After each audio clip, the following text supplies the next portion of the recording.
Donc on peut le programmer en auto-hypnose, le travail du rêve. En fait, moi je me rappelle d'un jour un client qui vient et qui me dit j'ai le même rêve depuis des années, je suis complètement stupide. Bah là j'ai un peu cité Einstein, j'aime bien ces citations, hein, parce que la stupidité, c'est pas de faire quelque chose, c'est de faire toujours la même chose en essayant d'avoir un résultat différent. Je paraphrase un peu Einstein.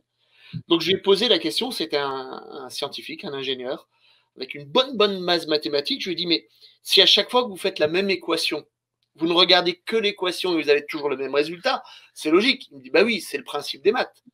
Je lui fais, mais qu'est-ce qu'on pourrait changer avant comme condition pour que vous ayez un regard différent? Eh ben c'est ça, le regard différent. C'est ce qu'on va demander à notre inconscient de pouvoir échanger. Lui dire, écoute, pour le moment, je ne comprends pas ton message.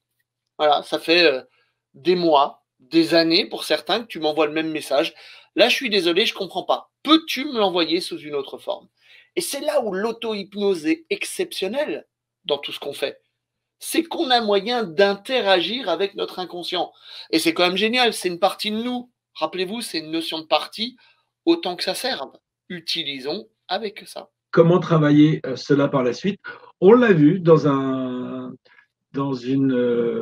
café auto-hypnose concernant le rêve. Eh bien, tu peux te programmer, Amélia, en auto-hypnose, un rêve pour la nuit en lui posant les questions. Dis-moi qui tu es.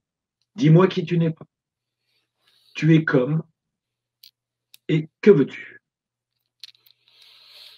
Posez-vous la... ce rêve, hein, Vous pouvez le faire en auto-hypnose, mais vous pouvez aussi le faire comme ça. Écrivez-le, dessinez-le. Faites preuve de créativité. On est dans le monde de la créativité aujourd'hui.